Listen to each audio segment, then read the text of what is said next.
बताइए ना, अभी कितना समय रह गया है। देखो दुनिया में लोग अभी क्या कह रहे हैं, कलयुग अभी बच्चा है। शास्त्रों के अनुसार कहते हैं कलयुग समाप्ति में अभी बहुत वर्ष पड़े हैं। ठीक है, यहाँ पे एक मज़ेदार बात आपको बताते हैं।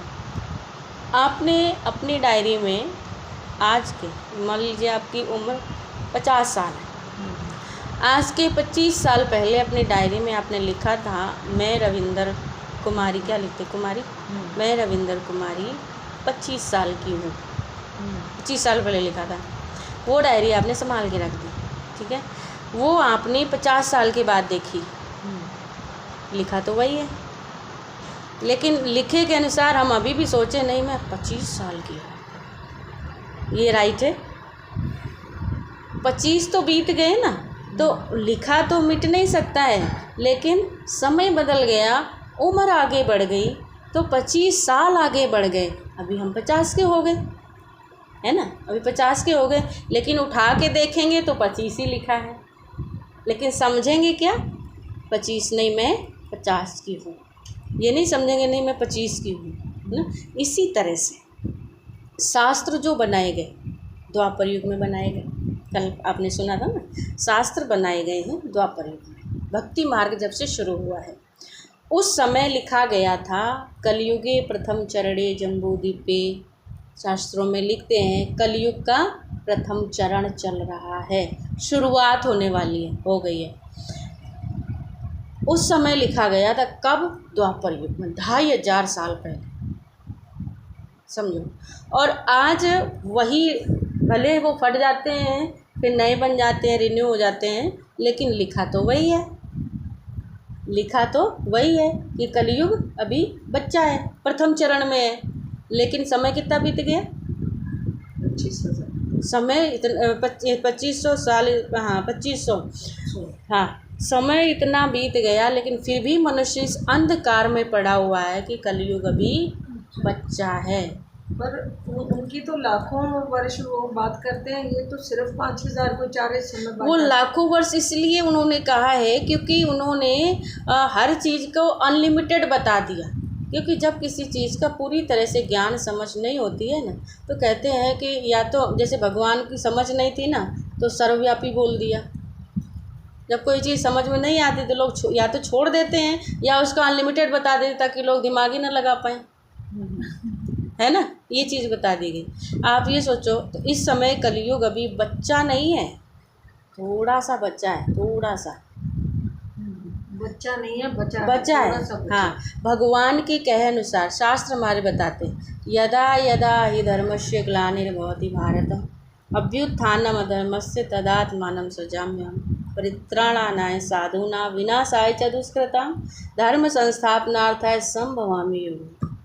भगवान ने जो वादा किया ना, वो वादा के अनुसार कलयुग में लास्ट के सारे आसार नज़र आ रहे हैं। आ रहे कि नहीं आ रहे? शास्त्रों में कुछ वर्णन किया गया है कलयुग लास्ट के, जब कहते हैं लास्ट समय आएगा तो कलयुग की निशानियाँ क्या होंगी। उसकी निशानियों में बताया गया, गाय भ्रष्टा खाएगी, आप बताना चल रहा कि नहीं चल रहा। अन्न दूध दही घी पैकेट में आएगा, शुरू हो गया। ठीक है, कुमारी कन्याएं मुख से वर मांगेंगी, है ना। आज माँ बाप को कई बार पता ही नहीं होता है, बाहरी सेटिंग हो जाती है। कुमारी कन्याएं मुख से वर मांगेंगी, ब्राह्मण विद्या से वंचित हो जाएगा। आज ब्राह्मणों के बच्चे आवारा घूम रहे हैं, उनसे शास्त्रों की भक्ति मार्ग की बातें करो, उनको पता ही नहीं, है ना। ब्राह्मणों विद्या से वंचित हो जाएंगे। ब्राह्मण भी मांस और मदिरा का सेवन करेगा, जो सर्वश्रेष्ठ माना जाने वाला संसार में प्राणी, है ना। ब्राह्मण हमेशा उच्च माना जाता है, लेकिन वो भी मांस और मदिरा का सेवन करने लगेगा। आज हो रहा कि नहीं हो रहा, है ना। और नदियाँ अपना घाट छोड़ जाएंगी, सूखा पड़ता, नदियाँ कितने कितने दिनों तक बहती ही नहीं, नदियाँ अपना घाट छोड़ जाएंगी, अकाल पड़ेगा। अच्छा, है ना। कुमारी कन्या मुख से वर, स्त्रियों के केसों के श्रृंगार होंगे, नारियों के केसों के श्रृंगार होंगे, है ना। पहले नहीं होते? नहीं, सतयुग में इतना नहीं होता था। केस का खुला भी ठीक नहीं कहते हैं कि माना जाता था। हालांकि वैसे देवियों को दिखाते हैं, लेकिन फिर उसके बाद से वो नहीं माना, इन्हीं केसों के श्रृंगार होंगे। आज देखो द्रौपदी को दुर्योधन क्या पकड़ के लाया था सभा में, क्या पकड़ के लाया था? बाल। द्रौपदी ने खुले बाल रखे हुए थे, बाल पकड़ के ही खींच करके लाया था, है ना। अगर वो उसने चोटी करी होती तो चोटी खींच लेता, वो तो लाता ही लाता, लेकिन फिर भी वो चीज़ वो जो बताई गई है, मानी यानी जो लक्षण दिए गए हैं केसों के श्रृंगार होंगे, है ना। अब आप देखो, एक कुआं उबाल मारता, 4 कुओं को भर रहा था। 4 कुआं एक साथ उबाल मार करके एक को नहीं भर पा रहे हैं, समझ में आ रहा ना। एक माँ बाप 4 बच्चों की पालना कर देते हैं, उड़ने लायक बना देते, कमाने खाने लायक। जब 4 बच्चों को माँ बाप की ज़रूरत पड़ती है तो वो एक माँ बाप की सेवा नहीं कर पाते, है ना। एक बार युधिष्ठिर से किसी ने उन्होंने तीनों भाइयों ने पूछा कि भैया, जब कलयुग लास्ट का समय होगा तो वह उस समय की निशानियाँ क्या होंगी? ये तो वैसे भी बताई गई। उन्होंने कहा, तुम चारों दिशाओं में जाओ, जो चीज़ आपको वंडरफुल लगे, आश्चर्य लगे, वो चीज़ आप नोट करना और बताना। चारों गए। अर्जुन ने क्या देखा? एक गाय ने एक बछिया को जन्म दिया, अपने बच्ची को, और गाय बछिया का दूध पी रही है वंडरफुल। गाय अपनी बछिया का दूध पी रही जन्म देने के बाद, उल्टा, है ना। पीना किसे चाहिए? बच्चिया को गाय का पीना चाहिए ना, लेकिन वो उल्टा। उन्होंने कहा, बड़ा वंडरफुल, बड़ी आश्चर्यजनक बात है। नोट्स किया, वो वापस आए, वो देख के आगे चले। भीम ने क्या देखा? एक बहुत बड़ा हाथी है और उसके दोनों तरफ सूंड है, दोनों तरफ सूंड है हाथी के, आगे से भी खा रहा है, पीछे से भी खा रहा है। उन्होंने कहा, वास्तव में आश्चर्य की बात है ये। वापस आए। तीसरे ने क्या देखा?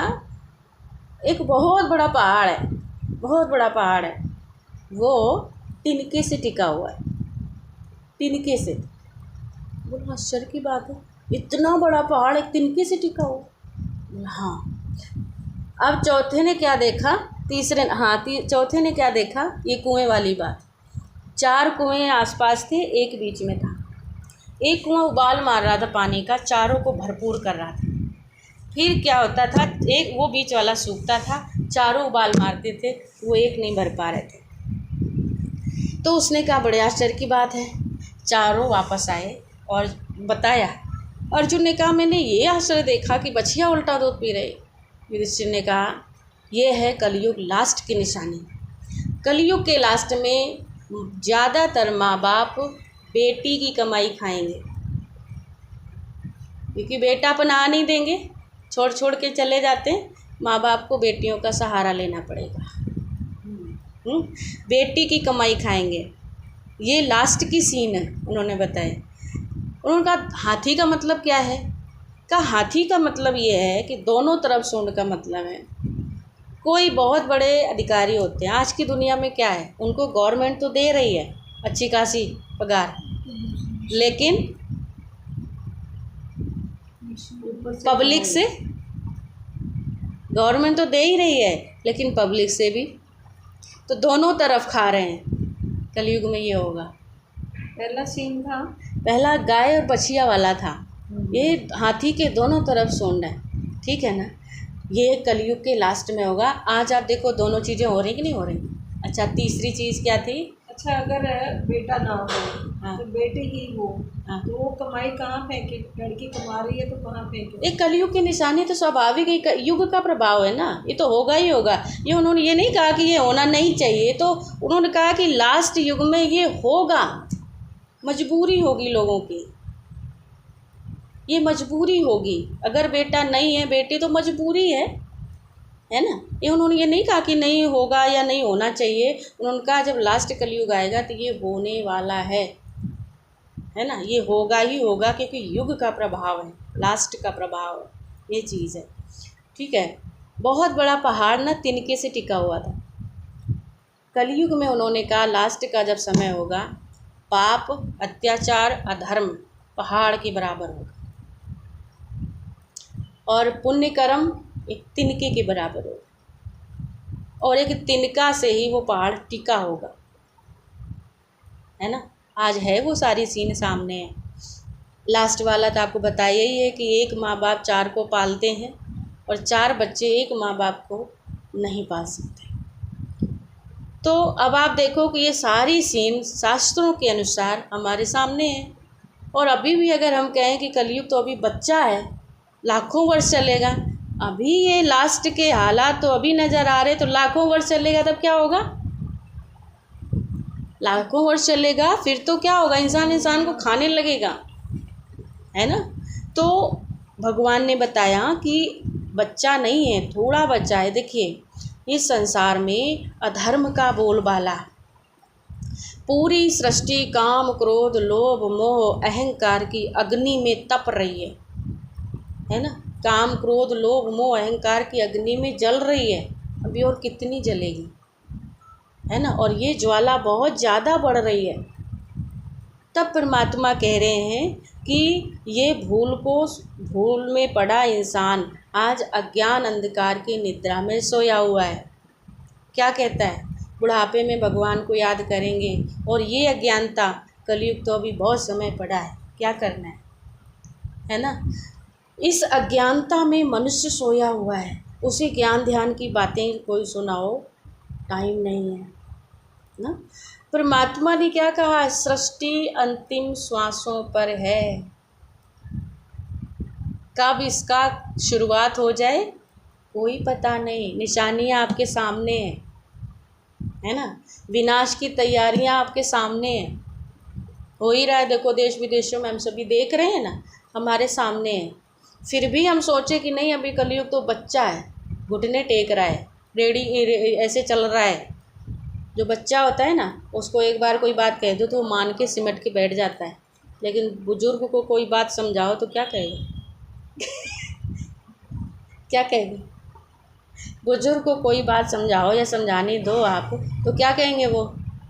अच्छा, मुझे बताने चले, हमारे बाल धूप में सफ़ेद नहीं हुए, मैं दुनिया देखी है।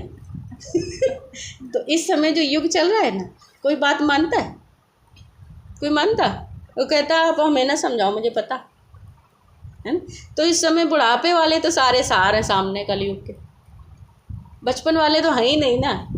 बचपन में देखो, जब बच्चा होता है ना, महात्मा होता है समान, उसको ना विषय विकार काम क्रोध लोभ मोह अपना पराया तेरा मेरा चुगली निंदा कुछ पता ही नहीं होता है। तो कलयुग जब बच्चा अगर है, और बुजुर्गों को क्या होता है? हमें सब अनुभव है। बुजुर्ग क्या कहते हैं? हमें सब अनुभव है। इसका मतलब वो उस दौर से सारे गुजर के आगे उन्हें अनुभव हो गया है। कलयुग में इस समय बच्चा वाली कोई चीज़ है ही नहीं किसी के अंदर। कौन सी है? बुढ़ापे वाली।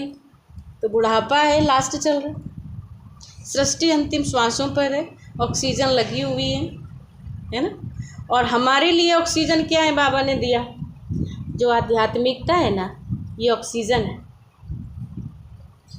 ये हमारी इनर पावर को मजबूत करती है, ये हमारी इम्यून सिस्टम को बरकरार रखती है।